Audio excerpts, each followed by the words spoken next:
దేవుని స్తోత్రం. హల్లెలూయా. దావీదు మహారాజు తెలియపరుస్తున్నాడు మనకేంటంట, సూర్యోదయం మొదలుకొని సూర్యాస్తమయం వరకు యెహోవా నామము స్తుతినందదగినదంట. అంటే మనకు తెలియబడుతున్న మాట ఏంటంటే, మన తండ్రి అయిన దేవుణ్ణి మనం ఏ సమయంలో మనం ఏ స్థితిలో ఉన్నా, ఏ స్థలంలో ఉన్నా, అది ఏ క్షణమైనా కానీ, ఎలాంటి పరిస్థితి అయినా కానీ, మన తండ్రిని మనం వేడుకొనగానే ఆయన మన యొక్క మనవి ఆలకిస్తాడు, దానికి వెంటనే ప్రత్యుత్తరాన్ని ఇస్తాడు అనమాట. కాబట్టి మనం ఏంటంటే, ఏ సమయంలో దేవుని స్తుతించడానికైనా కానీ మనం వెనకాడకూడదు. ఏ సమయంలో అయినా మనం దేవుని స్తుతించవచ్చు. కాబట్టి ప్రతినిత్యము ఉదయం లేచిన మొదలుకొని మనం రాత్రి నిద్రించేంత వరకు ప్రతి క్షణము కూడా మన తండ్రి అయిన దేవుని ఆరాధించుకుంటా స్తుతించుకుంటా ఉండాలి. మనం ఒక్కసారి గమనించినట్లయితే అన్యులు ఉదయాన్నే లేవగానే చూశారు కదా, ఏంటంటే వారు సూర్య నమస్కారం చేస్తారు. కానీ మన తండ్రి అయిన దేవుని గొప్పతనాన్ని ఏంటంటే మనం గుర్తించట్లా. అన్యులు చూడండి, వారి యొక్క దేవుని గొప్పతనాన్ని వారు గుర్తిస్తున్నారు. వారు ఒక సూర్యుడిని, మన తండ్రి అయిన దేవుడు కోటి సూర్యుడి కాంతిని మించిన తేజోమయుడండి మన దేవుడు. మరి మన దేవునికి ఎంత మనం విలువ ఇవ్వాలి? ఉదయాన్నే లేవగానే మన తండ్రి అయిన దేవుని మనం స్తుతిస్తున్నామా? రాత్రి నిద్రించే సమయంలో మన దేవునికి మన కృతజ్ఞతలు చెల్లిస్తున్నామా? మనల్ని మనం పరీక్షించుకోవాలి. మనం దావీదు మహారాజును ఒకసారి తీసుకున్నట్లయితే, ఆయన గొర్రెల దొడ్డలో నుంచి గొప్ప రాజస్థితిలోకి, ఆ సింహాసనం మీదకి రాగలడానికి కారణం ఏంటంటే, ఆయన సూర్యోదయం మొదలుకొని సూర్యాస్తమయం వరకు ఆయన ప్రతి సమయంలో కూడా తండ్రి అయిన దేవుణ్ణి గణపరుస్తా మహిమపరుస్తూనే ఉండేవాడు. నిత్యము నిరంతరం కూడా తండ్రి అయిన దేవునికి కృతజ్ఞతాస్తుతులు చెల్లిస్తూ ఉండేవాడు. ఈ రోజుల్లో మనుషులు మనం ఏంటంటే, ప్రతి ఒక్కరు కూడా ఏ వంక దొరుకుద్దా దేవుని సన్నిధికి ఆగిపోవడానికి కానీ ఆటంకాలు చూసుకుంటారు. ఇప్పుడు టెక్నాలజీ పెరిగేటప్పటికి ఏంటంటే, మనుషులు దేవుని సన్నిధి కూడా వెళ్ళటలేదు. అనేక మంది ఫోన్లో వచ్చేస్తుంది కదా, ఇంటికాడే కూర్చొని చూడొచ్చాక ఫోన్లోనే వచ్చేస్తుంది, ఇంటికాడే వినొచ్చు దేవుని వాక్యం. ప్రతిదానికి కూడా టెక్నాలజీ ఉపయోగిస్తున్నారు. కానీ దేవుని స్తుతించడానికి, దేవుని గణపరచడానికి నాకు సమయం ఎంత ఉంది ఏంటి, ఆ ఉన్న సమయాన్ని నేను సద్వినియోగం చేసుకుంటున్నానా లేదా అని ఎవరికి వారు పరీక్షించుకుంటున్నామా అంటే లేదు. మనకి రాకడ అతి సమీపంగా ఉంది. కాబట్టి మనం ఏం చేయాలంటే, మనకున్న ఆయుష్ ఎంత అనేది మనకు తెలియదు, ఎవరి ఆయుష్ ఎంత అన్నది. కాబట్టి మనం ఏం చేయాలంటే, దేవుడు మనకి ఇచ్చిన ఆయుష్ని, ఆయన మనకి ఇచ్చిన సమయాన్ని మనం ఎప్పటికప్పుడే సద్వినియోగం చేసుకోవాలి. దావీదు గొప్ప స్థితిలోకి రావడానికి గల కారణం ఏంటంటే, తనకున్న సమయాన్ని ఎప్పుడు కూడా సద్వినియోగం చేసుకున్నాడు. ఏ విధంగా అంటే, గొర్రెలు కాసుకుంటానే తండ్రి అయిన దేవుణ్ణి స్తుతిస్తా, గణపరుస్తా, మహిమపరుస్తూ ఉండేవాడు. తర్వాత దేవుడు గొప్ప స్థితిలోకి తీసుకెళ్ళాడు. అయినా కానీ ఆయన రాజు అనే స్థితిని మర్చిపోయాడు. నేను రాజును కాదు, నా తండ్రి అయిన దేవుని దృష్టిలో నేను మామూలు బాలుండి అనుకున్నాడు అంతే. నేను తన కుమారుని, తన బిడ్డని, నా తండ్రి అయిన దేవుని నేను గణపరచాలి, స్తుతించాలి. నన్ను ఈ స్థితిలోకి తీసుకొచ్చాడు నా తండ్రి. ఆయనకి నేను చెల్లించవలసిన స్థుతులు ఎన్నో ఉన్నాయి. ఆయనకు నేను ఎంతో ఘనతనివ్వాలి, ఆయన గణపరచాలి, ఆయన నామాన్ని మహిమపరచాలి అని ప్రతినిత్యము కూడా ఆయన ఏ సమయాన్ని కూడా వ్యర్థం చేయలేదు. కాబట్టి ఈరోజు దావీదు మహారాజు గురించి మనం గొప్పగా చెప్పుకుంటున్నాం. మనం ఏంటంటే, ఏ సమయంలోనైనా ఆయన నామము స్తుతించదగినది. కాబట్టి ప్రతినిత్యము దేవుడు మనకు సమయం దొరికినప్పుడల్లా మనకు తెలిసిన పాటలు కానీ, లేకపోతే మనకు తెలిసిన వాక్యాన్ని కానీ మనం ధ్యానించుకుంటూ ఉండాలి. తెలిసిన పాటలు మనం పాడుకుంటూ ఉండాలి.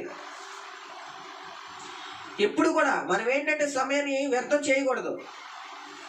ఎందుకంటే మనకు చేతిలో ఉన్న ధనం పోయిందనుకోండి, కష్టపడి మళ్ళీ సంపాదించవచ్చు. సమయం అనేది పోతే మరలా తిరిగి వస్తుందా అంటే మనకి రాదు.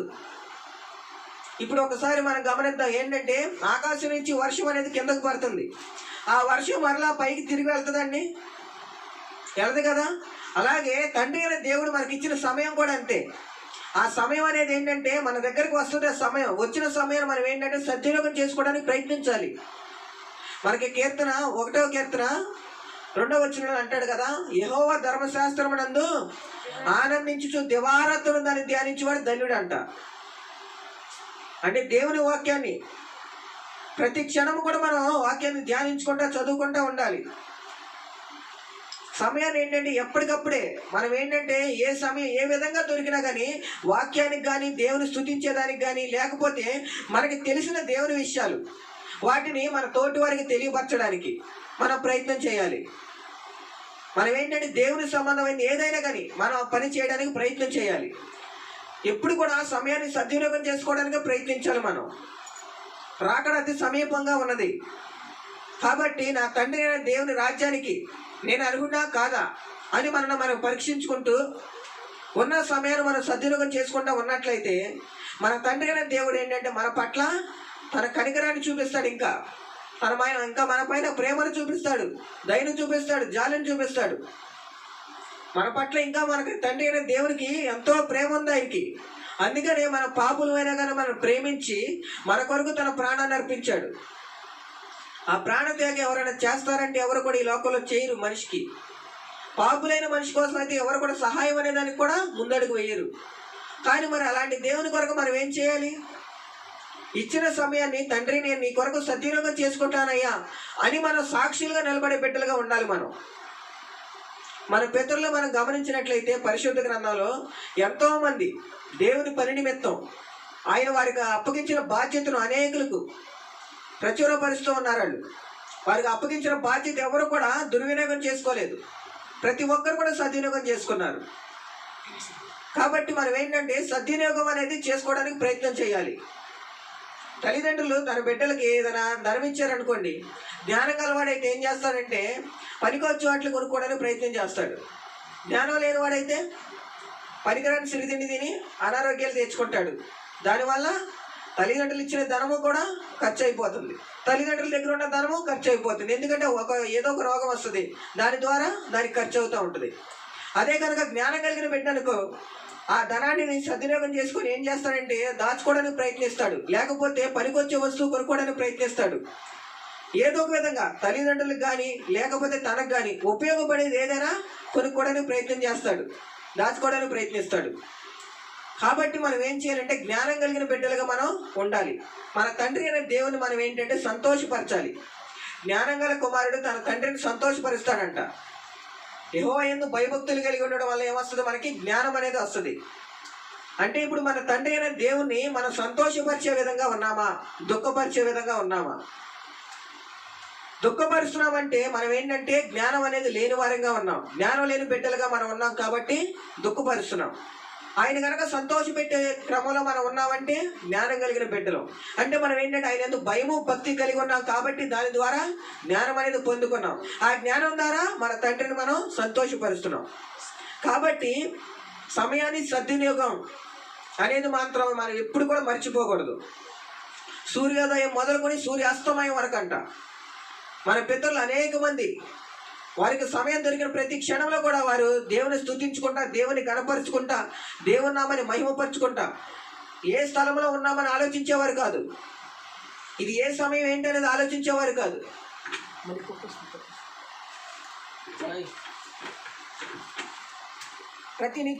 ప్రతినిత్యం కూడా వారు ఏంటంటే ఉన్న సమయాన్ని ప్రతినిత్యం కూడా దేవుని కొరకు సద్వినియోగం చేయడానికి ప్రయత్నించేవారు. మన పితరులు చూడండి ఎన్నో అద్భుత కార్యాలు చూశారు వారి జీవితాల్లో. ఒకసారి మనం గమనించినట్లయితే షడ్రకు మెషకు అబేద్నెగోలను తీసుకుందాం. మనం వారిని అగ్నిగుండంలో పడవేస్తున్నప్పుడు ఆ యొక్క శ్రమల్లో ఆ యొక్క వేదనలో వారు భయపడలేదు. నా తండ్రి అయిన దేవుడు ఈ స్థితిలోనైనా ఈ సమయంలోనైనా కానీ నన్ను రక్షించడానికి సమర్థుడు అని ఆయన స్తుతించాడు, ఆయన కనపరుచుకున్నాడు. అంతే, ఆయన వైపే దృష్టి పెట్టారు తప్ప వారు లోకం వైపు చూడలేదు. ఉన్న సమయాన్ని వారు సద్వినియోగం చేసుకున్నారు తప్ప దుర్వినియోగం చేయలేదు. అలాగే మన పితరులు పేతురు సంఖ్యలో వేసిన వారిని చెరసాల్లో వేసినప్పుడు వారు ప్రార్థన చేశారు. ప్రార్థన ద్వారా ఎన్నో గొప్ప కార్యాలు చూశారు వారు. పౌలు శీలలు వారు కూడా అంతే. ప్రతినిత్యం కూడా ఏంటంటే మన పితరులు వారికి ఉన్న సమయాన్ని దేవుని కొరకే సద్వినియోగం చేశారు తప్ప లోకం వైపు వారి దృష్టి అనేది పెట్టలేదు.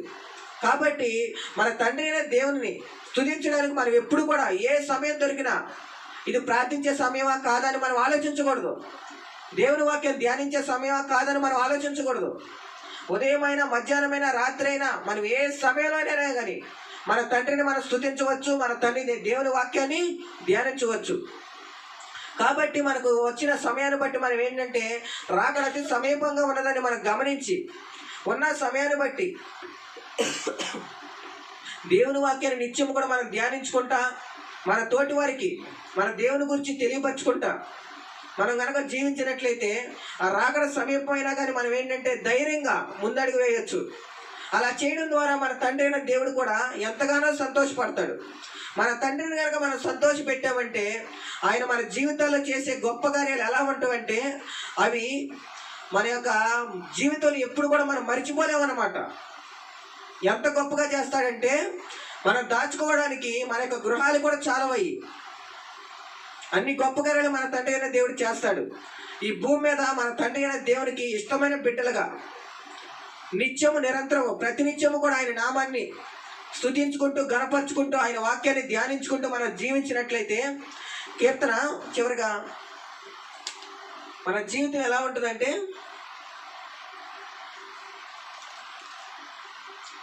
కీర్తన 1వ కీర్తన 3వ వచనం. అతడు నీటి కాలువల యారు నాటబడినదై ఆకు వాడక తన కాలమందు ఫలమిచ్చి చెట్టువలే ఉన్నది. అతడు చేయదంతయు సఫలము. చాలండి, దేవుని స్తోత్రం, హల్లెలూయా. ఏమవుద్దంట? వాడు చేసేదంతా కూడా సఫలం అవుద్దంట. నీటిగా ఎవరు నాటబడింది ఆకు వాడక తన కాలమందు ఫలమిచ్చే చెట్టు వలె ఉంటాడంట. మన తండ్రి అయిన దేవుని నామాన్ని అంటే మన నిత్యము కూడా స్తుతించుకుంటూ స్మరించుకుంటూ ఆయన వాక్యాన్ని ధ్యానించుకుంటూ మనం జీవించినట్లయితే మన జీవిత కాలంలో ఎలా ఉంటామంటే మనం నిత్యం ఫలించే వృక్షంలాగా ఉంటాం. మనం చేసే ప్రతి పని కూడా సఫలమవుద్ది అనమాట. అటువంటి కృప మన తండ్రి అయిన దేవుడి రాత్రి కాలమందు మనందరికీ కూడా దయచేయనుగాక. ఆమేన్. సమయాన్ని దైవ సేవకులకు అప్పగిద్దాను. ప్రతి ఒక్కరు కూడా వాక్యాన్ని ఆసక్తిగా విందాం.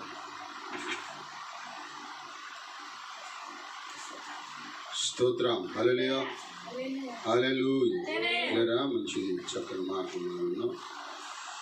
సూర్యుడంట ఏమవుతాడు? అన్ని జనులు ఏం చేస్తారంట?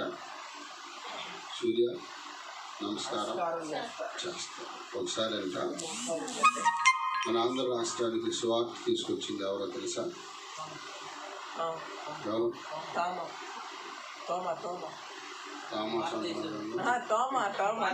భారతదేశానికి తోమా సువార్తని తీసుకొచ్చారు. ఆయన సువార్త చేసుకుంటూ చెన్నై ప్రాంతానికి వెళ్తారు. చెన్నై ప్రాంతానికి వెళ్తే ఒక రాజుగారు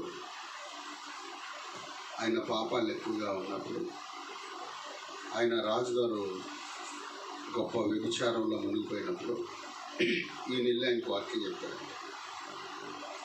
అయ్యా, నువ్వు రాజువి, నువ్వు చేసే పనులు బాగలేదు అని వాక్యం చెప్పి ఖండిస్తే ఆయన ఏం చేశాడంటే చెన్నై ప్రాంతంలో ఆయన్ని కొండ మీద ఏకాంతంగా ప్రార్థన చేసుకుంటున్న వాడిని నీటితో పొడిచి చంపేశాడు. ఆయన ఆ ప్రాంతంలో ఏకాంతంగా ప్రార్థన చేసే అలవాటు ఉంది కనుక ఆయన ఏం చేశాడంటే సముద్రం తీరానికి వెళ్ళి ప్రార్థన చేస్తుంటే ఒక బ్రాహ్మణుడు సూర్య నమస్కారం చేతులు అట్లా పెట్టుకొని నీళ్ళు చేతుల్లో పోసుకొని సూర్య నమస్కారం చేస్తున్నాడంట. ఆ వ్యక్తిని చూశాడు. అయ్యా, ఏం చేస్తున్నారు అన్నాడట. ఈ మొహం అన్న ఏం చేస్తున్నాను కనబడట్లేదా అన్నాడట. సరే, నాకు తెలియగలుగుతున్నానయ్యా అంటే సూర్య నమస్కారం చేస్తున్నాను, భగవంతుడికి పొద్దున్నే దండం పెట్టుకుంటున్నాను అన్నాడు. ఆయన భగవంతుడు ఎలా అవుతాడు? భగవంతుడు కాదు కదా, దేవుని సృష్టిలో ఒక భాగం అని ఒక వాక్యాన్ని జ్ఞాపకం చేసినంట. రోమపత్రిక 1వ అధ్యాయం 20వ వచనంలో ఒక వాక్యాన్ని ఆయనకి జ్ఞాపకం చేశాడు. ఆయన అదృశ్య లక్షణములు అనగా ఆయన నిత్య శక్తియు దైవత్వమును జగదుత్పత్తి మొదలుకొని సృష్టించబడిన వస్తువులను ఆలోచించడం వలన ఏర్పడుచున్నవి గనుక వారు నిరుత్తరులై ఉన్నారు. దేవుడు మనకు ఎలా బయలుపరుస్తాడంటే ఆయన కలగజేసిన వాటిని ఒక్కసారి మనం అయితే పిల్లరా ఆ మాట చెప్పినప్పుడు అంటే ఈ సముద్రం కూడా, అంటే సముద్రం కాదు, సముద్రంలో ఉన్న నీరు కూడా ఆయనదే అన్నాడు. సరేనని చెప్పని ఇద్దరికి ఒక పందెం. నువ్వు సూర్యుడు భగవంతుడు అంటున్నావు కదా, నేను కాదంటున్నాను. మన ఇద్దరం ఒక పందెం వేసుకున్నాం. సముద్రం నీళ్ళు నువ్వు పైకి ఇస్తావు, సూర్యుడు ఆపను. సూర్యుడు నీళ్ళు ఆపితే నేను కూడా సూర్యుడు నమస్కారం చేస్తానన్నావు. సరేనని చెప్పని ఏం చేశాడంటే, సరే ఇదేదో బాగుంది అనుకుని ఇద్దరు అనుకుని నేను ఆపుతాను అన్నాడంట తోమ. సరే ఇద్దరు మాట్లాడుతుంటే ముందు ఈయనకే ఇచ్చాడు అవకాశం. ఎవరికే? పంతులు గారికి ఇస్తే పంతులు గారు నీళ్ళు పైకి ఇచ్చి సూర్యుడు ఆపోయా అన్నాడు. స్తోత్రం ఆగుదియా. తర్వాత తోమ గారు ఏం చేసినట్టే నీళ్ళు తీసుకుని పైకి ఇస్తే నజరుడు నేస్తున్నాములో ఆజ్ఞాపించాను ఆగన్నాడు. ఆయన మొహంకెళ్ళి నీళ్ళకెళ్ళిపోతుందండి. ఆయన పంతులు గారు అన్నాడు. ఆయన అట్టకి 100 ఏళ్ళు పెడిపోతాడంటే దానికి నేను ఆగమంటే ఆగలేదు, ఈయన ఆగమంటే ఆగలేదు. ఏంటి విచిత్రం, ఏమైనా గారడియా అన్నాడంట. నా ఏసై గారడి చేసాడు కాదురా మధ్యమోగా సోదరి. అరే ఇంకా నా ఏసయ్యా గారడి చేసాడు కాదురా, దించమంటావా అన్నాడంట. దించన్నాడంట. అప్పుడు అన్నాడంట, ఏసు నజరుడు నేస్తున్నావు ఆజ్ఞాపించిన దిగు అన్నాడు. ఇక అప్పుడు ఆయన అప్పుడు ప్రభువుని స్తోత్రం హల్లెలూయా. క్లుప్తంగా కొద్ది నిమిషాలు దేవుని యొక్క వాక్యాన్ని విందాం. యోహాను సువార్త 20వ అధ్యాయము మొదటి నుంచి కొన్ని వచ్చినారు. ఆదివారం ఇంకను ఉన్నప్పుడు మగ్దలేని మరియా పెందలకాడినే సమాధి యొద్దకు వచ్చి సమాధి మీద ఉండిన రాయి తీయబడి ఉండుట చూచెను. గనుక ఆమె పరిగెత్తుకుని సీమోను పేతురునొద్దకును యేసు ప్రేమించిన మరి ఒక శిష్యుడు ప్రభువును సమాధిలో నుండి ఎత్తుకొని పోయి ఆయనని ఎక్కడ ఉంచిరో ఎరుగమని చెప్పింది. కాబట్టి పేతురు ఆ శిష్యుడును బయలుదేరి వారిద్దరు కూడా పరిగెత్తుచుండగా ఆ శిష్యుడు పేతురు కంటే త్వరగా పరిగెత్తి సమాధి ఎద్దకు వచ్చి వంగి నారబట్టలు పడినట చూచిన గాని అతడు సమాధిలో ప్రవేశింపలేదు. అంతటా సీమోను వెంబడి వచ్చి సమాధిలో ప్రవేశించి నారబట్టలు పడి ఉండటయు ఆయన తల రోమాలు నారబట్టల యొక్క ఉండక వేరుగా ఒక చోట చుట్టి పెట్టి ఉండట చూచెను. అప్పుడు మొదట వచ్చిన ఆ శిష్యుడు లోపలికి పోయి చూసి నమ్మెను. ఆయన మృతులలో నుండి లేచుట అగత్యమని లేఖనములో వారింకను గ్రహింపలేయుండిరి. అంతలా శిష్యులు తమ వారి వద్దకు వెళ్ళిపోయి అయితే మరియా సమాధి బయట నిలిచి ఆమె ఏడ్చుచు సమాధిలో వంగి చూడగా తెల్లని వస్త్రములు ధరించిన ఇద్దరు దేవదూతలు ఉంచబడిన స్థలములో తలవైపున ఒకడును కాళ్ళవైపు ఒకడును కనబడును. సాలు పరిశుద్ధురాని కొందనాలు చదవని వాక్యం నుంచి నాకు మాకు నేను విరిచి వడ్డించి సహాయం చేయండి. యేసునామములో అడుగుచున్నాము తండ్రి, ఆమేన్. హల్లెలూయా. చూడండి, వీళ్ళందరూ యేసు ప్రభు సమాధి దగ్గరికి వెళ్ళి చూశారు. మధ్యలేని మరియా చూసింది, ఇంకా పేతురు శిష్యులు కూడా చూశారు. చూసి వాళ్ళకి అనుకున్నారంట, ఇక ఎవరు లెగుతారు, చరిత్రలో లేదు కదా, ఇంతవరకు ఎవరు లేవటం మనం చూడలేదు కాబట్టి ఇది అసాధ్యం, ఎలా లేస్తాడు ఈయన అనుకుని వీళ్ళు ఏమయ్యారంటే తిరిగి వాళ్ళ ఇంటికి వెళ్ళిపోయారు. కానీ మరియ మాత్రం ఏం చేస్తామంటే ఏడుస్తూనే అక్కడే ఉంటారు. అంటే ఇద్దరు దేవదూతలు ఉన్న సంగతి వాళ్ళెవరో తెలియదు. అయితే పిల్లరా ఈమె ఏడుస్తుంది. ఏడుపుకి కారణం ఏంటి? మధ్యలేని మరియా ఏడుస్తుంది. ఆ ఏడుపుకి కారణం ఏంటయ్యా అంటే, ఇప్పుడు యేసు ప్రభు ఉన్నాడేనా, లేదంటే యేసు ప్రభు లేడేనా? అంటే యేసు ప్రభు లేఖనాల ప్రకారం అక్కడే ఉన్నాడు ఆయన. కానీ ఏమంట ఆయన గుర్తుపట్టలేదు. ఆయన గుర్తుపట్టగా ఏం చేస్తా ఉందంటే ఏడుస్తా ఉంది. అంటే వాక్యానుసరిగా మనం జ్ఞాపకం చేసుకోవాల్సిన పరిస్థితి ఏంటంటే, దేవుణ్ణి దేవుడిగా ఎవరైతే గుర్తెరగరో వారి జీవితాలలో ఏడిపోయారు. స్తోత్రం. వారికి అనేకమైన వ్యాధులు, కన్నీరు ఉంటుంది పిల్లరా, సమస్యలు వచ్చి పడతాయి. కారణం ఏంటంటే యేసు ప్రభుని గుర్తుపట్టలా. ఇప్పటికి మనం కొంతమంది పట్టామా? ఏదో చేస్తున్నాం నలుగురితో పాటు. స్తోత్రం చెబుదామా? హల్లెలూయా. అందరూ వెళ్తున్నారు, నేను వెళ్తున్నాను. మా అక్క వెళ్తుంది, నేను వెళ్తున్నాను. యాలమేరికి వెనక ముందు కిరణాలు అయిపోయింది. స్తోత్రం చెప్తామా? హల్లెలూయా. కొంతమంది అయ్యా మరి బాప్టిజం తీసుకుంటామంటే పాపలు ఒప్పుకున్నాడో లేదో తెలియదు, తీసుకెళ్ళి గుడుక్కున్నా పాపాలు ఒప్పుకోవాలి, దేవుని సన్నిధిలో ఒప్పుకోవాలి. ఈమెకంట మధ్యలేని మరి దేవుడు గొప్ప కార్యాలు చేశాడు. ఏంటో గొప్ప కార్యాలు అంటే ఏం చేశాడంట? ప్రభు ఆమె జీవితంలో ఏం చేశాడు? నీకు తెలియదు అన్నాడు చెప్తున్నాడు. ఏం చేశాడు? మధ్యలేని మరియాకి దేవుడు ఒక అద్భుతం చేశాడు. ఏంటి అద్భుతం అంటే, ఆమెలో ఉన్న 7 దెయ్యాలు ప్రభు వదిలించాడు. ఆ 7 దెయ్యాలు ప్రభు వదిలించాడు కనుక ఆమెను ప్రభువుని అమ్మడించడం ప్రారంభించింది. ఆ జీవితంలో ఎన్నో కార్యాలు చేశాడు. ఆయన బ్రతుకున్నప్పుడు ఇదిగో పాపుల చేతికి మనుష్య కుమారుడు అప్పగించబడతాడు, వాళ్ళు చంపుతారు, 3వ దినాన తిరిగి లెగుస్తానని చెప్పని ఏమన్నాడండి ప్రభు వాళ్ళకి చెప్పాడు. అయినా వాళ్ళు ఏం చేశారంట? లేఖనాలు గుర్తెరగకనే వారు నమ్మలేదు. ఇది ఎట్లా జరగను? అసలు చరిత్రలో ఎవడైనా ఉన్నాడా? చరిత్రలో ఎవడైనా లెగ్గలడా? ఎంతవరకు మన పితరులు ఎంతోమంది చచ్చిపోయారు, ఎవరు లెక్కలేదు. భయపడి కొంతమంది ఏం చేస్తారన్న తొందరపడి దేవుడిని మర్చిపోయాడు, దేవుడిని నిన్ను విడిచిపెట్టేశాడు, బాబు ఏదో వేసుకొని చచ్చిపోవాలనుకుంటాడు. స్తోత్రం. దీనికి ఏలియా అనే ఉదాహరణగా తీసుకున్నాం. ఏలియా ఏం చేశాడంట?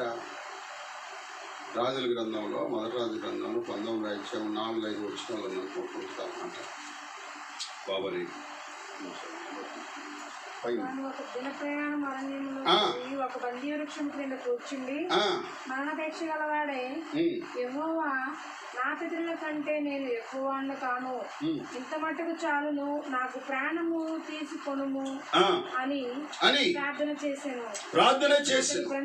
బదరీ వృక్షం కింద పడి ఉండి నిద్రించుచు ఉండగా ఒక దేవదూత వచ్చి అతను ముట్టి నీవు లేచి భోజనము చేయము చెప్పెను. అతడు చూచిన వెంటలో అతని తల దగ్గర నుప్పుల మీద కాల్చబడిన అప్పమును నేలబుడ్డియు కనబడను గనుక అబ్బా దేవునికి స్తోత్రం. అతడు భోజనము చేసి తిరిగి పరుండెను. స్తోత్రం. ఏమని ప్రార్థన చేశాడు? ఎవరు చేసింది? ఎవరు చేశారు? ఏలియా సామాన్యుడా? వర్షం ఆగో అంటే వర్షం ఆగిపోయింది. అవునా?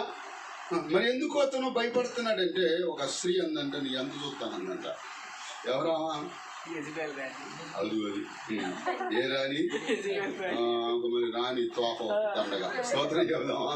హల్లెలూయా. యెజబెల్ అంటే ఏం చేసిందంటే, దైవజనుడిని ఆహాబు దగ్గరికి ఒకసారి ఏమన్నాడు? నిన్ను ఎవరిని అనుకున్నావురా మసిమోహంగా, నేను యవన సన్నిధిని నిలబడి ఉన్నాను నీకు తెలీదా అని సవాల్ చేసిన వ్యక్తి కన్నా మరణ భయం పట్టుకున్నట్ట. అంటే ఇప్పుడు దేవుడు ఉన్నాడైనా లేడైనా దేవుడు నన్ను విడిచిపెట్టేశాడు, అందుకని ఒక ఆనమై నన్ను చంపుతానంది, నీ అంత చూస్తానంది, దేవుడు నన్ను వదిలేసాడు, నేను బతకూడదు అనుకున్నాడంట. అసలు లేఖనాల ప్రకారం చూస్తే ఇప్పుడు ఏలియా బ్రతుకున్నట్టే గుండు బాదుకున్నాడు అనమాట. ప్రభువా నా పట్ల ఎంత గొప్ప కార్యం చేశావు. ఏం చేసి ఉంటాడు? దీర్ఘంగా ఆలోచిస్తున్నావా? మా సంతానంలో రేడియోలోనే వర్షాకాలం వచ్చినప్పుడే రామయ్య దీర్ఘంగా ఆలోచిస్తున్నావు ఏంటి అంటే మా ఇంటికి ఒకటి ఏం వేయాలంట. మా ఇంటికి ఒక రేకులు ఏం వేయాలంటే ఏమన్నారంట? ఏ రేకులు? సిమెంట్ రేకులు. దాని కంపెనీ పేర్లు ఉంటాయి. ఏం రేకులు? రామయ్య భయపడద్దు, శాతమాన్ రేకులు వెయ్యి అన్నారంట.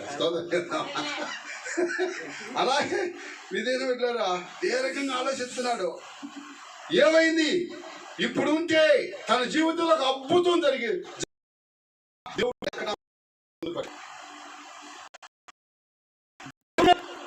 లేడనుకుంటున్నాడు. దేవుడు నేను విడిచిపెట్టాడు అనుకుంటున్నాడు. దేవుడు నాతో లేడనుకుంటున్నాడు. ఇందాకే చెప్పాను, మనము ఉదయాన్నే 4 గంటలు లేచి నువ్వు పట్టు విడవకుండా 6 గంటల వరకు ప్రార్థన చేయి. ఆ రోజంతా నీ కార్యాలు జరిగిస్తాడు. నువ్వు ఏదైతే అనుకున్నావో తప్పకుండా దేవుడు దాన్ని జరిగిస్తాడు. ఏదైతే నీ జీవితంలో జరగాలనుకుంటున్నావో ఖచ్చితంగా దేవుడు జరిగించి చూపుతాడు. నా దేవుడు ఎలాంటి వాడు? గారుడీలు చేసేవాడు కాదు, అద్భుతాలు చేసేవాడు. హల్లెలూయా, హల్లెలూయా. ఎలాంటి దేవుడు అంట? అద్భుతాలు చేసేవాడు. అయితే ఏలికి అర్థం కాల. సరే ఎట్టగట్లే మా పెద్దల కంటే నేను గొప్ప అన్నా, వాళ్ళేమన్నా ఆ పైనుంచి ఊడిపడ్డా నేను కూడా అంతే కదా అనుకున్నానంట. కానీ ప్రభు ఉద్దేశం ఏంటంటే ప్రకటన గ్రంథం 11:3 చదివితే అక్కడ 2 మనుషులు కనపడతారు. ఆ ఒక్క మాట చెప్పి, నేను నా ఇద్దరు సాక్షులు అధికారం ఇచ్చేదను, వారు గోనుపట్ట ధరించుకొని 200 దినములు ప్రవచించుదురు. వీరు భూలోకమునకు ప్రభువును వారి ఎదుట నిలుచున్న 2 ఒలీవ చెట్లను దీపస్తంభములై ఉన్నారు. వారికి హాని చేయను ఉద్దేశించిన వారి నోట నుండి అగ్ని బయలువెళ్ళిన వారి శత్రువులు దహించివేయును. స్తోత్రం చెబుదామా? ఎవరు వీళ్ళిద్దరు? ఎవరు? అయ్యా హనుమానునా? స్తోత్రం. అది ఏలియా చదివితే ఈ రోజున ఏలియా ఉన్నట్టయితే గుండు బాదుకున్నాడు అన్నమాట. ఎందుకు ఆ మాటను ఆయన రాశాడంటే, గోగు మాగోగు యుద్ధం జరిగిందన్న. గోగు మాగోగు యుద్ధం ఇది పెద్ద చరిత్ర. చెప్పాలంటే 3 గంటలు కూర్చోవాలి మనం ఇక్కడ. చెప్తాను, అంత సామర్థ్యం దేవుడు ఇచ్చాడు. స్తోత్రం. అయితే ప్రియ దేవుని బిడ్డలారా, ఆ యుద్ధం జరిగేటప్పుడంట అంత్యక్రీస్తు అనేవాడు వస్తాడు. అంత్యక్రీస్తు అంటే ఇక ఆఖరివాడు. అంత్యక్రీస్తు వాడు వచ్చినప్పుడు ఏం చేస్తాడు దేవుడు అంటే 7 సంవత్సరాల శ్రమల కాలాన్ని 3.5 సంవత్సరాలు విభజించాడంట. 3.5 సంవత్సరాలు అంత్యక్రీస్తు అనేవాడు ఇశ్రాయేలుతో బాగా సంధి చేసుకొని వాళ్ళతో మిళితం అయిపోతాడంట. మిగతా 3.5 సంవత్సరాలు నేనే దేవుడు రా, మీ చర్చిలో సెలవు తీసేయండి, నా బొమ్మ పెట్టండి అంటాడంట. ఇక మీ చర్చిలో వాక్యాలు తీసేయండి, ఇళ్ళలో నా బొమ్మ పెట్టండి, సెలవు తీసేయండి, నా బొమ్మ పెట్టండి. ఈ దేవుడురా మన దేవుడు మనకేం చెప్పాడు? నేను తప్ప ఒక వేరే దేవుడు ఆకాశం అందే గాని, భూమి మీదే గాని, సముద్రంలో గాని ఏ రూపమునైనా మీరు చేసుకోకూడదు దేవుడు చెప్తే, ఈ మహిమూడు వచ్చి కొత్త బాగు చేస్తున్నాడు మనక అని తిరుగుబాటు చేసినప్పుడు అప్పుడు ఇశ్రాయేలుని చెల్లాచెదరు చేస్తాడంట. ఎవరో? అంత్యక్రీస్తు అనేవాడు. మనకు అది చూడటానికి దేవుడు టీవీలు ఇచ్చింది. పెట్టుకొని సీరియల్ చూస్తాను కాదు,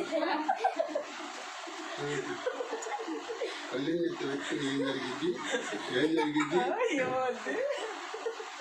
అందుకిచ్చాడు అనుకుంటున్నారు. టీవీలు ఎందుకు ఇచ్చారు అనుకుంటున్నారు? ఆ ఇద్దరు సేవకులు భూమి మీద అంత్యక్రీస్తుతో ఎలా పోరాడతాడో ఆ యుద్ధాన్ని చూడటానికి దేవుడు అంటగా ఇదిగో మనకి మీడియాని ఇచ్చాడు, ఈ సెల్ ఫోన్ ఇచ్చాడు, లైవ్లు ఇచ్చాడు. ఇదివరకు నెట్ అంటే ఎవరికని తెలుసా? నెట్ వచ్చింది కొత్తలో నెట్ అన్నాడు. ఇది ఎవరు మనం వాలీబాల్ ఆడుతున్నాం, volleyball net, cricket net, tennis net అనుకునేవాళ్ళు. మరి ఆ నెట్ కాదురా, ఫోన్లో ఒక నెట్ వచ్చింది అన్నాడు ఆయన. అలే కాబట్టి ఇప్పుడు ఇది ఏమిట్లేరా, ఇప్పుడు ఈ టెక్నాలజీ అంతా కూడా ఎందుకు వచ్చిందంటే అక్కడ జరిగే యుద్ధాన్ని మనం ఇంట్లో కూర్చొని టీవీలో చూస్తాం. మనం ఏం చేస్తున్నాం, మనకు నచ్చిన సీరియల్ పెట్టుకుంటున్నాం, చూద్దాం. అప్పుడు కాదు, అందుకనే మనం ఏం చేస్తున్నాం, ఆత్మ జీవితంలో సగరైపోతున్నాం. దూరదర్శనం అక్కర్లేదు మనకి. ఏ దర్శనం కావాలి? పరలోక దర్శనం కావాలి. సండే క్రైస్తువులు కాదంట, మండే క్రైస్తువులు కావాలంటే ప్రభువుకి. స్తోత్రం చెబుతామా? హల్లెలూయా. ఎప్పుడు 24 గంటలు దేవుని సన్నిధిలో మండేవారు అయ్యే దేవుడిని గుర్తుపడతారు వాళ్ళు. అయితే ఏలే గుర్తుపట్టలా. ఆ ఇద్దరు సేవకులు కొంతమంది అంటారు, అయ్యా మోషే కూడా అద్భుతాలు చేశాడు కదయ్యా, మోషే వస్తాడు. మోషే ఎందుకు వస్తాడు? మోషే రాడు, మోషే చనిపోయాడు. అంటే ఒకవేళ వాళ్ళు అక్కడ ఏముంది, వాళ్ళ నోటన అగ్ని, అనేకమైన అద్భుతాలు భూమి మీద చేస్తారని ఉంది కదా. వాక్యాన్ని బట్టి వాళ్ళేమనుకుంటున్నారంటే ఐగుప్తులో ఇదిగో మరి మోషే అద్భుతాలు చేశాడు కదా, అగ్ని దించాడు కదా, నీళ్ళని రక్తంగా మలిచాడు కదా, ఎన్నో అద్భుతాలు చేశాడు కదా, కాబట్టి ఈ మోషే అయి ఉంటాడు అనుకుంటున్నారు. మోషే కాదు. నేటికి మోషే సమాధి ఎక్కడ ఉంది నేటికి ఎవరికే తెలియదు. గ్రీస్ దేశకాలను ఆఖరి ఇద్దరు ఇంటికి వెళ్ళి చదువుకోండి. ఆయన సమాధి ఆయనంట ఎవరు చనిపోయినాక ఆయన మోసుకెళ్ళలేదంట, ఆయన వెళ్ళిపోయాడు. స్తోత్రం చేయాలి. ఆయన కొండలోకి వెళ్ళిపోయి మరణం అయితే దేవుడే తన మెకేలు దూతను పంపి అక్కడ భూస్థాపన కార్యక్రమం చేయించాడు. ఇప్పటికి ఆ సమాధి ఎక్కడ ఉందో ఎవరికి ఎందుకని దేవుడు చేస్తాడు. వెళ్ళిపోయి సమాధి వెళ్ళి మట్టి తెచ్చుకొని మట్టి తినేది ఎవరు? అది మట్టి తినేది ఎవరు? అక్కడ చక్కగా బియ్యం వేరుతో ఒక్కొక్కరు ఏంది నోట్లు వేసుకుంటారు. మట్టిని ఏం చేస్తారంట, అక్కడ తినగాకండి. స్తోత్రం చేద్దామా? హల్లెలూయా. కాబట్టి ఇప్పుడు ఇదేమిటారు, ఆ సమాధి మీద మట్టి తెచ్చుకుంటారు, అద్భుతాలు చేసింది కదా, సమాధికి పూజ చేస్తారు.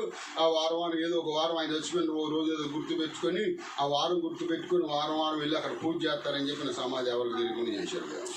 కానీ ఏలియా కాదు. ఎవరు వస్తారంటే మోషే కాదు, కానీ ఏలియా ఆనోకులు మాత్రం భూమి మీదకి వస్తారు. ఎందుకంటే వాళ్ళిద్దరు మరణం చూడకుండా వెళ్ళిపోయారు. అంత గొప్ప దేవుడు, అంత గొప్ప చరిత్రను అంటే ఏలియాకి దేవుడు దాచిపెడితే, అయ్యా నన్ను చంపేరు బాబా, నేను ఎందుకంటే నేను బతకటం అనవసరం అనుకుంటున్నాను. మరణమే శరణం కాదు, మరణం తర్వాత చాలా చరిత్ర ఉంటుంది మనకు తెలియదు. మరణము తర్వాత చాలా చరిత్ర ఉంది. కాబట్టి ఇప్పుడు దేని పిల్లలు అక్కడ అంటున్నా, నా ఇద్దరు సేవకులు వీళ్ళు దేనికి గుర్తుగా ఉన్నారంటే 2 ఒలివ మొక్కలను 2 దీపస్తంభములు అయి ఉన్నారు. వారు భూమి మీదకి వచ్చాక, అరే వాడు ఎందుకు ఇష్టం, వాడి మాటలు నమ్మకండి, వాడు దొంగ, వాడి మాటలు నమ్మద్దు అని సువార్త ప్రకటించినప్పటికీ అదే ఆఖరి సువార్త లేదు. బైబిల్ ఎత్తబడతాయి, సేవకులు ఎత్తబడతారు. అంత భయంకరంగా యుద్ధాలు జరుగుతున్నప్పుడు అప్పుడు వచ్చి వాళ్ళిద్దరు భూమి మీదకి వస్తారంట. భూమి మీదకి వచ్చి 3.5 రోజులు శవాలు అలా పడి ఉంటాయి. మరి రోడ్డు మీద అలా పడి ఉంటే మళ్ళీ దేవుడు తన ఆత్మ వంటి వాళ్ళిద్దరిని తీసుకుని వెళ్ళిపోతున్నప్పుడు అన్ని జరుగుతుంది. అట్లా చూస్తారంట. ఇప్పుడు సీరియల్ మనం ఎట్లా చూస్తున్నామో గుడ్లో ఒప్పుకొని అట్లా చూస్తారంట. అక్కడ చుట్టుపక్కల ప్రజలందరూ వాళ్ళు చూస్తారు, మన టీవీలు కూడా స్తోత్రం. ఈ చిన్న టీవీలు కొంతమంది కానం, గోడ టీవీలు కావాలి, బాగుంది సభ. స్తోత్రం. హల్లెలూయా. అవి కూడా దేవుడు అందుకే ఇచ్చాడు. అవి కూడా ఆ యుద్ధాన్ని చూడటానికి దేవుడు మనకి ఇచ్చింది. కాబట్టి దేవుడిని మనం ఏం చేయాలంటే ఎమ్మె గుర్తుపట్ల ఎవరో మరియా గుర్తుపట్టలేకనే ఆమె ఏం చేస్తుందంటే ఏడుస్తుందంట. అయ్యా నా ప్రభుని ఎవరో తీసుకెళ్ళిపోయారో, నా ప్రభువు లేడే కనుకుంటుందంట. తల దగ్గర ఒకడు కాళ్ళ దగ్గర ఒకడు, ఇద్దరు దేవతలతో నిలబడితే వాళ్ళిద్దరిని అట్లాగే చూస్తూ ఉందంట. స్తోత్రం చెబుదాం. అంటే ఆమెకి ఏం లేదు, ఏంటి ఒక నిరీక్షణ లేదు. ఇశ్రాయేలు కూడా ఒక నిరీక్షణ లేదు.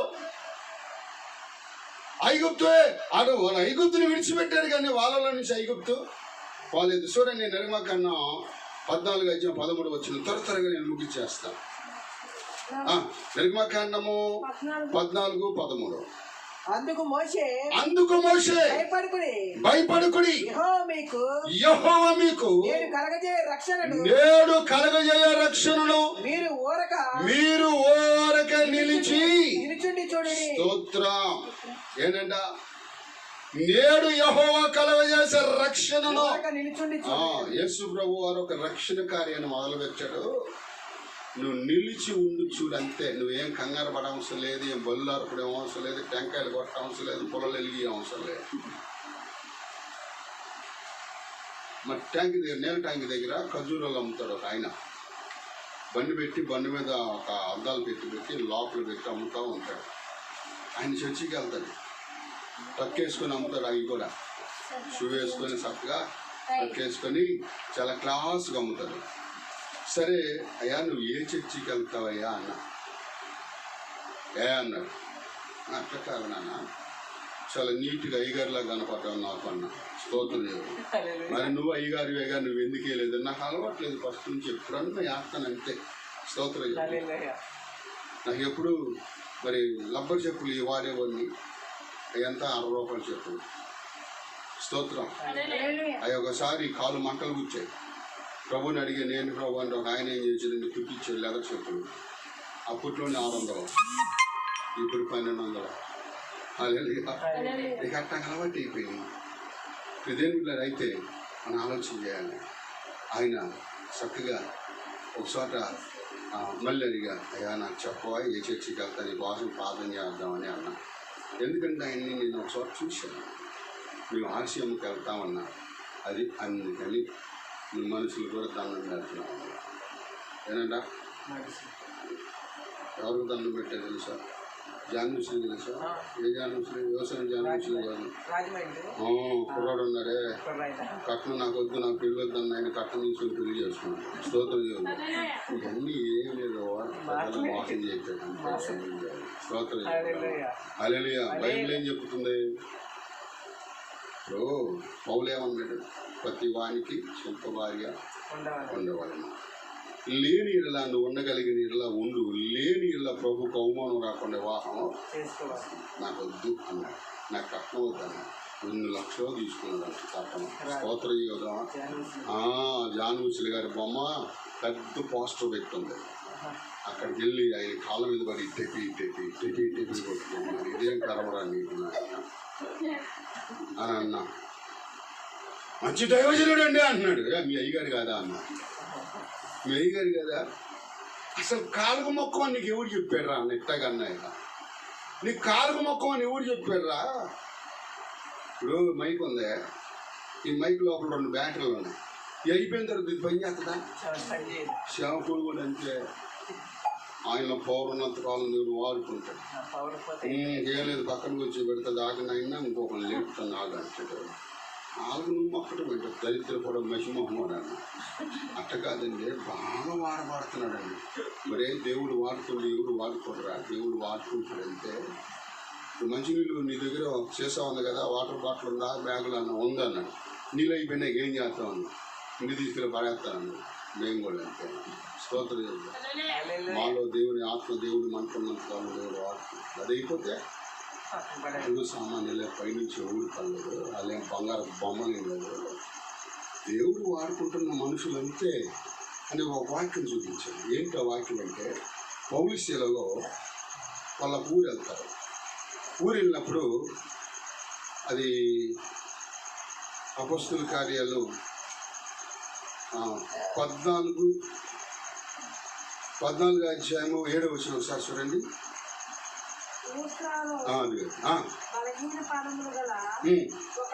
ఒకడు ఉన్నాడు, నడవలేక కూర్చుండు. అతడు పౌలు మాటలాడట వినను. పౌలు అతని వైపు తేరి చూచి స్వస్థత పొందుటకు అతనికి విశ్వాసముండెనని గ్రహించి నీ పాదములు మోపి సరిగా నిలువమని బిగ్గరగా చెప్పినప్పుడు అతను గంతులు వేసి నడవసాగిను. పౌలు చేసిన దాన్ని చూచి లోకయోనియ ఆ. భాషలో దేవదూతలు మనుష్య రూపంలో ఇక్కడికి వచ్చి ఉన్నారని వాళ్ళు పేరున అర్చన చేసి ఒక అనియు పౌలు ముఖ్య ప్రసంగి అతనికి హేర్మ అనియు పేరు పెట్టింది. పట్టణంలో ఎదురుగా ఉన్న ద్విపతి యొక్క పూజారి ఎడ్లను పూదండలను ద్వారముల యొద్దకు తీసుకొని వచ్చి సమూహముతో కలిసి బలి అర్పించవలనని అపోస్తులైన బరబయు పౌలను ఈ సంగతి విని తమ వస్త్రములు చింపుకొని ఆ సమూహములోనికి చొరబడి అయ్యలారా, అయ్యలారా మీరు ఎందుకు ఇలా చేస్తున్నారు? మేము కూడా మీ వంటి స్వభావం కలిగిన వారమే. మేము కూడా మీరు తల్లి గర్భంలో ఎట్లా పుట్టారు మేము అట్లాగా పుట్టామురా. మీరు సహజంగా లోకంలో ఎలా జీవించారు మేము అట్లాగా జీవించాము. మేము గొప్పవారం కాదు. మా పేరు బలార్పణ ఇవ్వటం ఏంటి? మేము దేవులమా? కాదు. మీరు దేవునిగా గుర్తెరగండి. అంతేగాని రాయ దేవుడే, చెట్టు దేవుడే, రప్ప దేవుడే అంతేటగా కుదురుదా? అయ్యలారా అని అక్కడ ఏమంటున్నాడు? మీరెందుకు ఇలాగూ చేయించున్నారు? మేము కూడా మీ స్వభావం అంటే స్వభావం కలిగిన నరులమే. మీరు ఈ వ్యర్థమైన వాటిని విడిచిపెట్టి ఆకాశమును, భూమిని, సముద్రమును, వాటిలో ఉన్న సమస్తమును సృజించిన జీవము గల దేవుని వైపు తిరగవలనని ఏనంట దేవుడు తిరగండి. మీరు ఇవన్నీ చేయొద్దు. కుంటోడు లేదేసి గంతులు వేసి కానీ అంత మాత్రం మేము ఏమైనా చేసామా? ఏం కాదు. ప్రభు మమ్మల్ని కార్యం జరిగించుకున్నాడు. ఆయన మాలో ఉండి కార్యం జరిగిస్తున్నాడు. కానీ మేమేం గొప్పవారం కాదు నాయన. మీరు ఆ పనులు చేయొద్దు. జీవం కలిగిన దేవుని గుర్తుపట్టాలి. చాలా ఆయన గుర్తుపడితే చాలేక మీ జీవితాలు మారిపోతాయి. మీ కుటుంబంలో ఏడుపు ఉండదు. ఒక అమ్మాయి పాస్టర్ గారు వాక్యం చెప్పాడండి. అమ్మాయి, ఈరోజు దేవుడిని తలుపు తట్టి నీతో కూర్చొని భోజనం చేస్తాడంట. ఇదిగో ఎవడైతే నా స్వరమిని తలుపు చేస్తాడో వాడితో నేను, నాతో వాడు కూర్చొని భోజనం చేస్తామని పాస్టర్ గారు వాక్యం చెప్పాడంట. తెల్లారి పొద్దున్నే లేచి తగులుకుందంట. ప్రభా అయ్యా మా ఇంటికి రా, భోజనానికి రా ప్రభా, నీకు అన్ని కావాల్సిన ఏర్పాటు చేస్తాను ప్రభా. నీ స్వరం పడిందంట. వస్తున్నాడే అన్నాడంట. ఏమన్నాడు? ప్రభు వస్తున్నాడు. ఆయన ఏం తింటాడో, బిర్యానీ తింటాడో, ఇంకేం తింటాడో, రకరకాల వంటలన్నీ చేసి ఒక పక్కన పెట్టింది. ఒక పక్కన పెడితే ఆ బిచ్చగాడు వచ్చాడు. అన్ని నువ్వు వదిలిపెట్టి ఆ బిచ్చగాడు దగ్గరికి వచ్చి అంటున్నాడంట. అంటుందంట ఆ బిచ్చగాడు ఆ ఇంటికి వచ్చామా, ఆటలో వచ్చామా పెడతావా అని. ఏమయ్యా అన్ని కొంపలు దాటుకుంటూ వచ్చాను, నా కొంపలు దొరికింది కదా అన్నారు.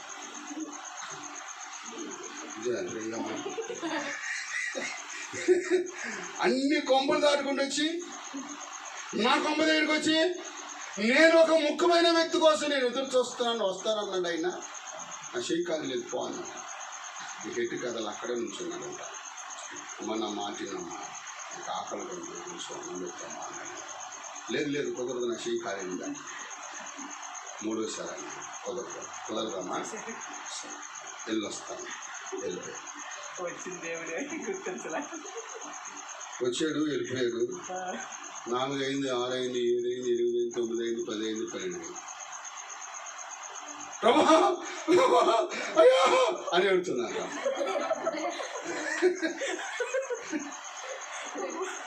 ఏడుపిని ఈని అన్నాడు. నోడు మీ పనికి మాలిందానా?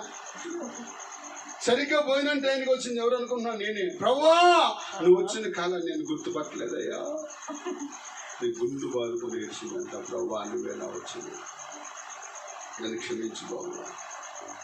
నువ్వు దేవునిగా గుర్తుపట్టలేదా? మన జీవితాల్లో ఏడుపు మన నెత్తి మీద ఉంటుంది.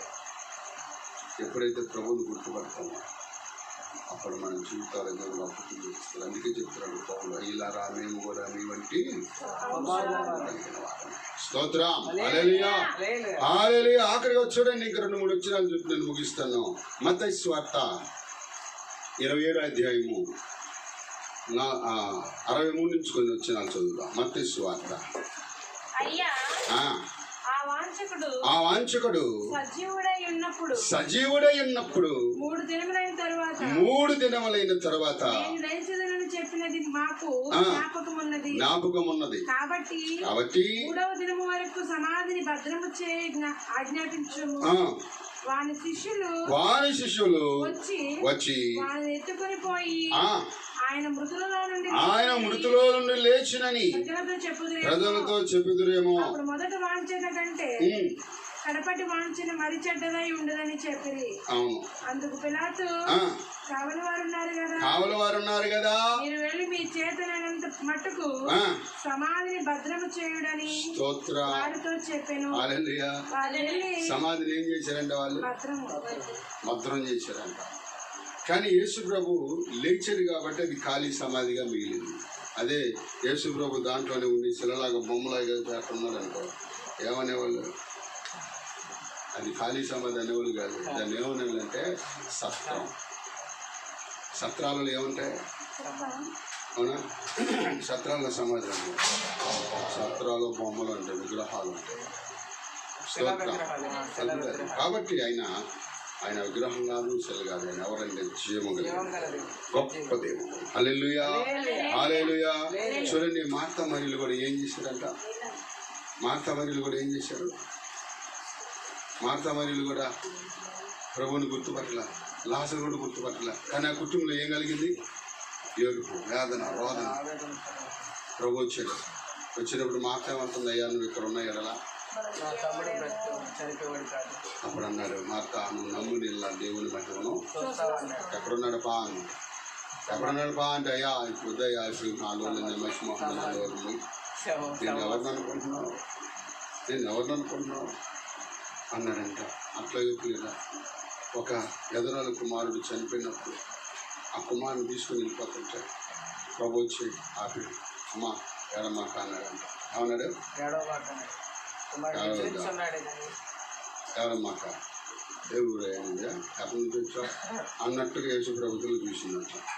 ప్రభు అన్నాడు, అమ్మా ఏడమాక, ఎందుకు ఏడుస్తున్నావు అన్నప్పుడు, అయ్యా మా వాళ్ళందరూ చెప్పాడు, అడగటం మా బంధువులు చెప్పారయ్యా, మా ఇంటి పక్కన చెప్పారయ్యా, మా ఆయన తరపులు చెప్పారు, మా అమ్మ తరపులు చెప్పారు, నా తరపులు చెప్పారు. నువ్వు ఇటు పక్క నుంచి వచ్చేవాడు అయ్యా. ఎవరినంటుంది? అసలు ఆమెతో మాట్లాడుతుంది ఎవరో ఆ మసిమోహన్ దానికి తెలిస్తే ప్రభా ఆయన ఒక కుమారుడు అయ్యాని ఏడ్చి గుండు బాదుకుండేదేమో. కానీ ప్రభు అనుకున్నాడు, ఏమైనా కార్యాలు గుర్తుపడట్లేదు. ఆ కరోనా అన్నది ఆ బొడ్డడా లే అన్నాడు. లేచి నా బిడ్డని తల్లి చేతికి అప్పగిస్తే అప్పుడు ఆమె కన్నీరు ఒప్పుకోవాలి. స్తోత్ర. ఆమె కన్నీరు, అమ్మ ఏడమాక అన్నాడు. అప్పుడు ఆమె కన్నీరు తోడబడింది. తన కుమారుని తీసి ఆమె చేతికి ఇచ్చాడు. ఎక్కడైనా ఆనందం. అంటే ఆమె ఏం చేసినప్పుడు తన ప్రభువుగా గుర్తుపెట్టింది. నా దేవుడు నా పక్షాన ఉన్నాడు. నా ఇంటిలో మరణం వచ్చినా, వ్యాధి వచ్చినా, బాధ వచ్చినా కీడు కలగకుండా దేవుడు నన్ను తప్పించాడు. స్తోత్ర. మన పట్ల దేవుడు చేసిన కార్యాలను బట్టి ఆయన మనం చక్కగా గుర్తుపడితే అద్భుతమైన కార్యాలు మన జీవితాలను దేవుడు చేస్తాడు. ఆఖరిగా మీరు 13 వచ్చిన ఒకసారి చదవండి, ప్రార్థన చేసుకున్నాం. అదే యోహాను సువార్త 20:13 వచ్చిన. యోహాను సువార్త 20:13-14 వచ్చిన. అమ్మా ఎందుకు ఏడ్చుచున్నావని ఆమెను అడగగా ఆమె నా ప్రభుని ఎవరో ఆయనను ఎక్కడో ఉంచురని నాకు తెలియలేదని చెప్పింది. ఆమె ఈ మాట చెప్పి వెనక తట్టు తిరిగి యేసు నిలిచి ఉండగా చూచెను. కానీ ఆయన యేసు అని గుర్తుపట్టలేదంట.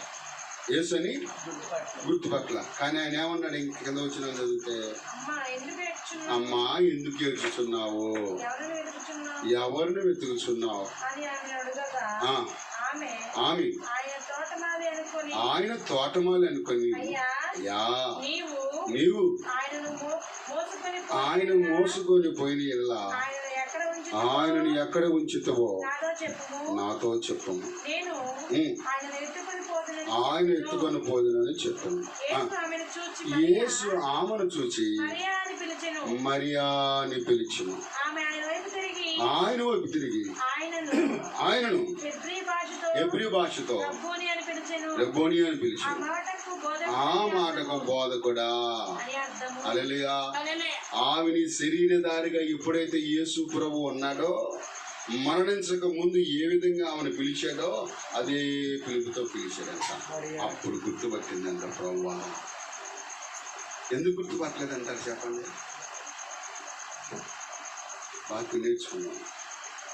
నాకంటే ఇంకో పెద్ద అయ్య గారు వచ్చారంట. ఆయన అడిగితే ఏం చెప్తారు? ఒక అయ్యగారు అన్నాడు, ఎత్తగా బాగు చేసేది ఆయన బాగు చేసేదని ఈ వచ్చిన తీసుకొని నేను ఈ మెసేజ్ తయారు చేసుకున్నాను. స్తోత్రం చెబుతాం. ఆయన ఏం చెప్పాడంటే, మధ్యలోని మరి అది జీవాలు బాగాలేదు, అందుకని యేసు ప్రభువుని గుర్తుపట్టలేదు. మధ్యలోని మరికి అంతేనంటారా? మరి ఇంకేమై ఉంటుందంటారు? ఇంకా కామలకు నేను ఒక పెన్ను బాకీ ఉన్నాను, రాట్లా ఒత్తి కొనిచ్చేవాడు.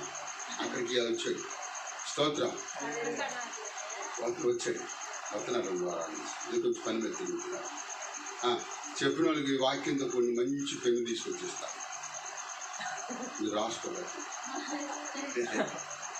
మంచి పెన్ను, దాని మీద వాక్యం. అంటే సమాధిలో కట్టబడిన తర్వాత చనిపోయిన మనిషి కదా, ఇవన్నీ కాదు.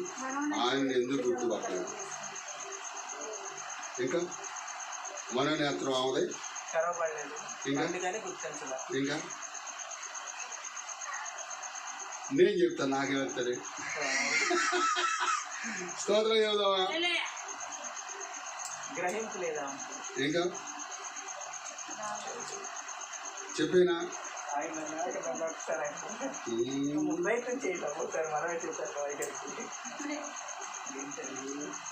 నేను చెప్తే ఎక్కడ మళ్ళీ నాకు ఇవ్వబడిద్దానని. హల్లెలూయా. నేను చెప్పనా? మరి చెప్పేనా? ఎందుకు గుర్తుపట్టలేదంటే ఆయన పునరుద్ధానపు శక్తి కలిగినాడు. సబర్లమా? మహిమలో కంటే అధిక మహిమతో నింపబడి ఉన్నాడు. పునరుద్ధానపు శక్తితో నింపబడి ఉన్నాడు. పరలోకపు మహిమతో నింపబడి ఉన్నాడు. తేజోమయుడైన ఎవరైనా హల్లెలూయా. ఆయన పరిశుద్ధుడు, జ్యోతిమయుడా, నా ప్రాణ ప్రియుడా, స్తుతి మహిమలు నీకే. జ్యోతిమయుడా, నా ప్రాణ ప్రియుడా, స్తుతి మహిమలు నీకే. నా ఆత్మలో అనుక్షణం అతిశయము నీవే, నా ఆనందము నీవే, నా ఆరాధన నీవే, నా అతిశయము నీవే, నా ఆనందము నీవే, నా ఆరాధన నీవే. స్తోత్రం. వెలుగుతో నింపబడి ఉన్నాడు. పరలోకపు తేజస్తో నింపబడి ఉన్నాడు. ఆ మహిమ ఆయన మీద ప్రకాశించినప్పుడు ఆయన ముఖ కవలికలో ఆయనలో ఉన్నటువంటి మహిమ దేని బిడ్డగా రెండంతలుగా మారిపోయింది. అందుకే ఆయన గుర్తుపట్టలేదు. అందుకని ఆయనని గుర్తుపట్టలేదు. ఇప్పుడైతే ఇవి నన్ను గుర్తుపట్టలేదని ఏడుస్తుందని, ఏడవటం ఇష్టం లేక నా బిడ్డను వాదార్చాలనుకున్న దేవుడు పలకరించడంట. మరియా అప్పుడు గుర్తుపట్టుకుంది ప్రభు. ఆయన దగ్గరికి వెళ్తున్నప్పుడు అక్కడ ఒక మాట అన్నాడు. ఏమన్నాడంటే, నేను ఇక తండ్రి ఎద్దకు ఎక్కిపోలేదు. స్తోత్రం. నీవు నిన్ను ఇప్పుడు మునటానికి నేను మునుపటి వాడిని కాదు, నేను అధిక మహిమతో నింపబడి ఉన్నాను కనుక నన్ను ముట్టతో. స్తోత్రం. హల్లెలూయా. అందుకని ఆమె గుర్తుపట్ల, అంతేగాని దెయ్యాలు పోలేదనో ఆత్మీయ నేత్రం మూయబడిందనో ఆమె గ్రహింపు లేదనో కాదు. కానీ స్తోత్రం చెబుదామా? హల్లెలూయా. అధిక మహిమతో ఆయన నింపబడాలి. ప్రార్థన చేసుకుందాం. మాటలు దేవుడు దీవించుగాక. స్తోత్రం. హల్లెలూయా. రాంబాబు గారు ప్రార్థన చేస్తారు.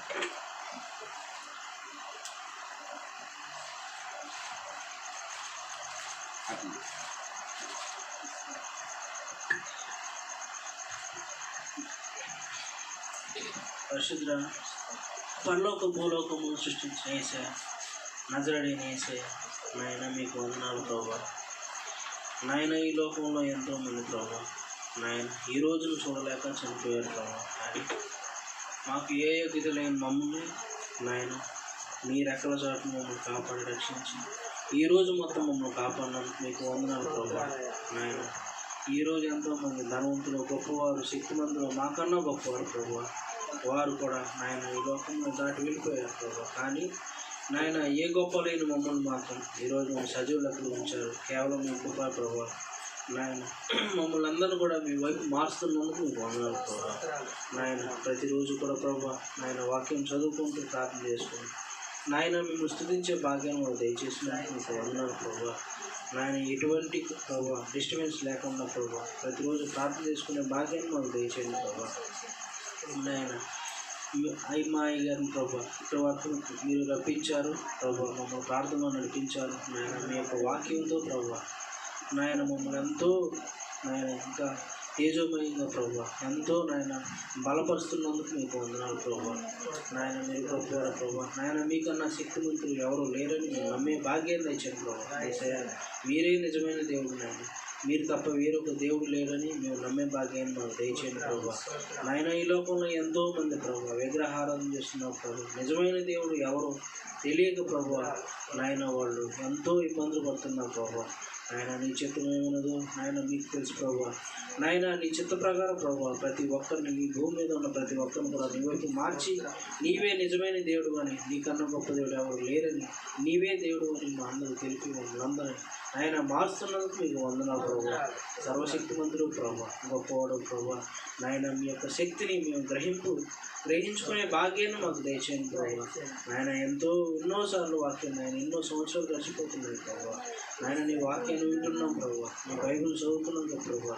నాయన విశ్వాసం గ్రహింపు నాయన నిజమైన ప్రేమ మాలో నాయన మాకు దయచేయండి ప్రభా. మాకు ఇంతవరకు లేకపోయినా సరే మీరు మాకు ఇస్తున్నందుకు వందనాలు ప్రభా. ఇంకా నాయన ఎంతో 100% 100% ప్రభా మా మీదకి మీ యొక్క ప్రేమను, మీ యొక్క నాయన జాలి, మీ విశ్వాసం, మీరు ఈ భూమి మీద ఎంత విశ్వాసంతో మీరు ఉన్నారో నాయన, ఎంత నిగ్రహ శక్తి కలిగి ఉన్నారు ప్రభా.